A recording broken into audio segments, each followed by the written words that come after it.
আবার আরেক বর্ণনায় এসেছে ইয়া হাইয়ু ইয়া কাইয়ুম বিরহমাতিকা আস্তাগীথ আসলিহ লি শা'নি কুল্লাহু ওয়ালা তাকিলনি ইলা নাফসি তরফাতা আইন। আসলিহ লি শা'নি কুল্লাহ, আল্লাহ আমার সবকিছু আপনি সেটেল করে দেন। আমাদের সব ঝামেলা সেটেল করে দিতে পারে কে?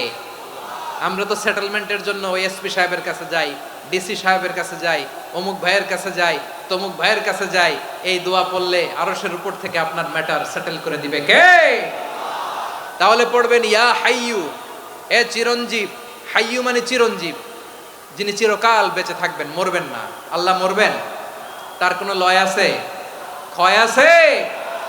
সূরা রহমানে আল্লাহ বললেন কুল্লু মান আলাইহা ফানি ওয়া ইয়াবকা ওয়াজহু রাব্বিকা যুল জালালি ওয়াল ইকরাম ফাবিআইয়ি আলাই রাব্বিকুমা তুকাযিবান। জমিনে যা আছে সব ফান, ভ্যানিশ হয়ে যাবে, নিশ্চিহ্ন হয়ে যাবে, শেষ হয়ে যাবে, সব বিলুপ্ত হয়ে যাবে, একজন ছাড়া। জোরে বলেন তিনি কে? ইয়া হাইয়ু, আমার সাথে আওয়াজ করে পড়েন ইয়া হাইয়ু ইয়া কাইয়ুম ইয়া হাইয়ু ইয়া কাইয়ুম বিরহমাতিকা আস্তাগীথ আসলিহ লি শা'নি কুল্লা ওয়ালা তাকিলনি ইলা নাফসি তরফাতা আইন। এভাবে দোয়া করলে আপনাকে বিপদ মুক্ত করবে কে? এই দোয়াটা কেন পছন্দ আল্লাহর কাছে? কারণ এখানে আল্লাহর দুইটা সুন্দর নাম আছে, গুণবাচক নাম, আল হাই, আল কাইয়ুম, এই দুটো নাম আছে এখানে। আবার এই দুইটা আয়াতুল কুরসির অংশ। আয়াতুল কুরসির শুরু তো এটা আছে না নাই? হ্যাঁ, আছে না নাই? 3 নাম্বার কারণ এটা ইসমে আজম। কোন দোয়াটা ইসমে আজম? যে দোয়া ওসিলায় দোয়া করলে আল্লাহ দোয়া ফেরায় না। অনেকগুলো মত আছে, সবচেয়ে ভ্যালিড মত হচ্ছে এটা, ইয়া হাইয়ু ইয়া কাইয়ুম, এর ওসিলা দিয়ে দোয়া করলে দোয়া কবুল করে কে? 2 নম্বরে বিশ্বনবী মারাত্মক বিপদে পড়লে আরেকটা দোয়া পড়তেন, আল্লাহুম্মা ইন্নী আবদুক। আগে দোয়াটা পড়ি, শুনেন। আল্লাহুম্মা ইন্নী আবদুক ওয়া ইবনু আবদিক ওয়া ইবনু আমাতিক নাসিয়াতি বিয়াদিক মাদিন ফিয়া হুকমুক আদলুন ফিয়া কাদাউক আসআলুকা বিকুল্লি ইসমিন হুয়া লাক সাম্মাইতা বিহি নাফসাক আও আনসালতাহু ফি কিতাবিক আও আল্লামতাহু আহাদাম মিন খালকিক أو استأثرت به في علم الغيب عندك أن تجعل القرآن ربيع قلبي ونور صدري وجلاء حزني وذهاب همي। سبحان الله পড়েন। বিশ্বনবী বলতেন আল্লাহুম্মা ইন্নী আবদুক, ও আল্লাহ আমি আপনার গোলাম, ওয়াবনু আবদিক, গোলামের ঘরের গোলাম, ওয়াবনু আমাতিক, বাদির ঘরের গোলাম। মানে আল্লাহ আমি আপনার গোলাম, আমার বাবা আব্দুল্লাহ ছিল আপনার গোলাম, আমার মা আমিনা ছিল আপনার বাদী। মানে আমরা গোলাম বংশের, সব গোলাম। নিজেরে এর চেয়ে আর ছোট করে আল্লাহর কাছে উপস্থাপন করা যায় আমার ভাইয়েরা? কথা কি বুঝতেছেন?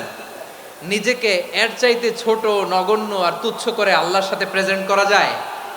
বিশ্বনবী বললেন ও আল্লাহ আমি আপনার গোলাম, গোলামের ঘরের গোলাম, দাসীর ঘরের গোলাম, নাসিয়াতি বিয়াদিক, আমার মাথার চুলের ঝুঁটি আপনার হাতের মুঠোয়। আপনি ডানে টান দিলে আমি ডানে যেতে বাধ্য, আপনি বাঁয়ে টান দিলে বাঁয়ে যেতে বাধ্য। সুবহানাল্লাহ বলেন। পিছনে 2-1 ভাই দাঁড়ালেন কেন? হ্যাঁ, বসুন। জায়গা চেঞ্জ করতেছে, সেই দুপুর থেকে বসে আছে, আমি জানি। মাশাআল্লাহ, কেউ 2-1 বেরিয়েছে, গ্যাপ পূরণ করতেছে। মাশাআল্লাহ। পড়েন সুবহানাল্লাহ আলহামদুলিল্লাহ লা ইলাহা লা ইলাহা ইল্লাল্লাহু মুহাম্মাদুর রাসূলুল্লাহ সাল্লাল্লাহু আলাইহি ওয়াসাল্লাম। বিশ্বনবী বললেন আল্লাহ আমার মাথার চুলের ঝুঁটি আপনার হাতের মুঠোয়। আচ্ছা, এইভাবে কাকে ধরা হয়? যে খুব ছোট, ঠিক কি না? নিজেকে কত ছোট করলেন বিশ্বনবী। ও আল্লাহ আমার মাথার চুলের ঝুঁটি আপনার হাতের মুঠোয়, আপনি ডানে টানলে আমি ডানে যাব, বাঁয়ে টানলে বাঁয়ে যাব। আল্লাহ আসআলুকা বিকুল্লি ইসমিন হুয়া লাক নাসিয়াতি বিয়াদিক মাদিন ফিয়া হুকমুক, আপনার নির্দেশ আমার উপর কার্যকর হবেই হবে। আদলুন ফিয়া কাদাউক, আপনার ফয়সালা, যেই ফয়সালাই আপনি আমার জন্য করেন এটাই ইনসাফ। সুবহানাল্লাহ বলেন। আমরা আল্লাহর ফয়সালায় সন্তুষ্ট হতে চাই না। কত কমপ্লেইন, আল্লাহ তুমি এটা দিলা না, ওইটা পাইলাম না, ওইটা হইল না রে, এরকম অভিযোগ, কমপ্লেইন আমাদের আছে না নাই? আর বিশ্বনবী বলতেন আদলুন ফিয়া কাদাউক, আল্লাহ আমার জন্য তোমার যেটা ফয়সালা এটাই সবচেয়ে শ্রেষ্ঠ ইনসাফ, এর চেয়ে ইনসাফ আর হতে পারে। এভাবে কায়মনোবাক্যে আল্লাহর কাছে বিশ্বনবী দোয়া করতেন। এরপরে বিশ্বনবী বললেন, আল্লাহ তোমার যত নাম আছে সব নামের ওসিলায় দোয়া করি, যে নাম তুমি আমাদেরকে জানিয়েছো, যে নাম তুমি আমাদেরকে জানাও নাই, যে নাম তুমি কোরআনে নাজিল করেছো, যে নাম নাজিল করো নাই, যে নাম শুধু নবীদেরকে জানিয়েছো। আর আল্লাহর এমন কিছু চমৎকার চমৎকার সুন্দর সুন্দর নাম আছে, এই নামগুলো রব্বুল আলামিন কাউকে জানাবে না। সুবহানাল্লাহ বলেন। আমরা তো 99 নাম জানি, 100 নাম জানি আল্লাহ, কিন্তু আল্লাহর এমনও কিছু নাম আছে যেগুলো আল্লাহ বিশ্বনবীরও জানায় নাই। এগুলো আল্লাহ ইলমুল গায়বে রেখে দিয়েছেন। দোয়ার সময় বলবেন, আল্লাহ তোমার যেই নামগুলো জানি, যেগুলো জানি না, যেগুলো কোরআনে আছে, যেগুলো নাই, যেগুলো নবীরে খাস ভাবে জানাইছো ওগুলোর উসিলায়, যেগুলো কোনোদিন জানাবাও না তোমার ওই নামের উসিলাও তোমার কাছে চাই। আল্লাহ কোরআনকে আমার হৃদয়ের বসন্ত বানাও, আমার বক্ষের জ্যোতি বানাও, আমার চিন্তা দুশ্চিন্তা তুমি দূর করে দাও। বিশ্বনবী বললেন, এই কালিমাগুলো, এই বাক্যগুলো পড়ে যদি কেউ আল্লাহর কাছে ফরিয়াদ করে, তার হৃদয় থেকে দুশ্চিন্তা কাটিয়ে দিবে কে? পড়বেন, এই দোয়াগুলো পড়বেন। আচ্ছা, সব শেষে বলি, ঋণের বোঝায় যারা জর্জরিত, বিষ্ণু ইসলাম চমৎকার একটা দোয়া শিখিয়েছেন। আমাদের অনেকে ঋণের বোঝায় জর্জরিত, আছে না নাই? এদিকে কেউ আছেন? থাকলে হাত তোলার দরকার নেই, থাকলে এই দোয়াটা পড়বেন। এক সাহাবীর নাম আবু উমামা, নামাজের ওয়াক্ত ছাড়া উনি মসজিদে যেয়ে বসে আছে। বিশ্বনবী বললেন, কিরে আবু উমামা, নামাজের তো ওয়াক্ত হয় নাই, মসজিদে কি? সাহাবী বলে, হুমুমুন লাজিমাতনি ওয়া দুয়ুন, নবী গো, ঋণের বোঝায় এমন টেনশনে আছি, ঘরে থাকতে পারলাম না, মসজিদে চলে আসছে। বিশ্বনবী বলেন, আমি কি তোমার এমন একটা দোয়া শিখাবো যেটা পড়লে আল্লাহ তাআলা তোমার ঋণের বোঝা হালকা করে দিবে? আবু উমামা বললেন, ইয়া রাসূলুল্লাহ, অবশ্যই শিখাবেন। বিশ্বনবী বললেন, তাহলে তুমি পড়বা, আল্লাহুম্মা ইন্নী আউযু বিকা মিনাল হাম্মি ওয়াল হাযান ওয়া আউযু বিকা মিনাল জুবনি ওয়াল বুখল ওয়া আউযু বিকা মিন গালাবাতিদ দাইনি ওয়া কাহরির রিজাল। ও আল্লাহ, তোমার কাছ থেকে দুশ্চিন্তা থেকে পানাহ চাই, কৃপণতা, ভীরুতা, অলসতা, কার্পণ্যতা, এই সব কিছু থেকে, মানুষের কঠোরতা, আমার উপর মানুষের আধিপত্য এবং ঋণের বোঝা থেকে পানাহ চাই। এই দোয়াটা যখন বিশ্বনবী শিখাই দিলেন, আবু উমামা বারবার এই দোয়া পড়ে, আল্লাহুম্মা ইন্নী আউযু বিকা মিনাল হাম্মি ওয়াল হাযান ওয়া আউযু বিকা মিনাল আজজি ওয়াল কাসাল ওয়া আউযু বিকা মিনাল জুবনি ওয়াল বুখল ওয়া আউযু বিকা মিন গালাবাতিদ দাইনি ওয়া কাহরির রিজাল। আবু উমামা বলে, এই দোয়া আমি পড়তে লাগলাম আর পড়তে লাগলাম, কিছুদিন পরে দেখা গেল বিশ্বনবীর শেখানো এই দোয়ার বদৌলতে আল্লাহ তাআলা আমার সব ঋণ পরিশোধের ব্যবস্থা করে দিয়েছেন।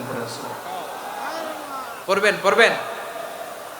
আমার প্রিয় পটুয়াখালীর ভাইয়েরা, বিশ্বনবীর জামাতা সাইয়্যিদিনা আলী রাদিয়াল্লাহু তাআলা আনহুর কাছে এক লোক এসে বলে, হে আলী, ঋণের বোঝায় আমি জর্জরিত, আমার কিছু অর্থ দিয়ে সাহায্য করো। সাইয়্যিদিনা আলী রাদিয়াল্লাহু তাআলা আনহু বললেন, আমি কি তোমারে এমন একটা দোয়া শিখাবো যেটা বিশ্বনবী আমাদের শিখিয়েছেন? এই দোয়া যদি তুমি পড়ো, লাউ কানা আলাইকা মিসলু জাবালিন কাবীরিন দাইনান আদাল্লাহু আনকা, পাহাড় পরিমাণও যদি ঋণের বোঝা হয়, আল্লাহ এটা পরিশোধের ব্যবস্থা করে দিবেন। ছোট্ট একটা দোয়া বিশ্বনবী শিখালেন, বললেন তুমি পড়বা, আল্লাহুম্মা কফিনি বিহালালিকা আন হারামিকা ওয়া আগনিনি বিফাদলিকা আম্মান সিওয়াক। মুখস্থ আছে? হ্যাঁ, আছে। আল্লাহুম্মা কফিনি বিহালালিকা আন হারামিক, আল্লাহ তোমার হালাল দিয়ে আমাকে পরিতুষ্ট করো, হারাম থেকে বাঁচিয়ে রাখো, আর তোমার অনুগ্রহে মানুষের মুখাপেক্ষী যেন আমি না হই, আমি যেন সবসময় তোমার মুখাপেক্ষী হয়, ওই তৌফিক দিও। সুবহানাল্লাহ পড়েন। এই দোয়া বেশি বেশি পড়লে ঋণের বোঝা হালকা করে দিবে কে? তাহলে প্রিয় ভাইয়েরা, বিপদে পড়লেই প্রথমে কি পড়বেন? পটুয়াখালী ভুইলা গেছে, বিপদে পড়লেই প্রথমে ইন্না লিল্লাহ কি বলে নিজেকে আল্লাহর কাছে সঁপে দিতে হয়? হাসবুনাল্লাহ। চরম বিপদে দেয়ালে পিঠ থেকে গেছে, তখন লা ইলাহা ইল্লা আনতা সুবহানাকা ইন্নী কুনতু মিনাজ জালিমিন। এরপরে লা ইলাহা ইল্লাল্লাহুল আযীমুল হালিম, এই দোয়া। আকস্মিক বিপদ, হঠাৎ যেন কোনো বিপদ আমাকে পেয়ে না বসে, এটার জন্য বিসমিল্লাহিল্লাযী লা ইয়াদুররু মা ইসমিহি শাইউন ফিল আরদি ওয়ালা ফিস সামাই ওয়া হুয়াস সামিউল আলিম। সকালে 3 বার, রাতে 3 বার।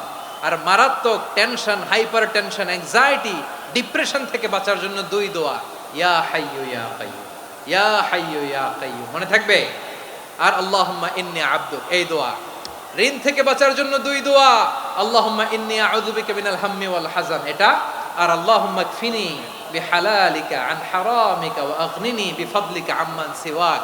আর সব সময় পড়ার জন্য একটা আমল দিয়ে যাই,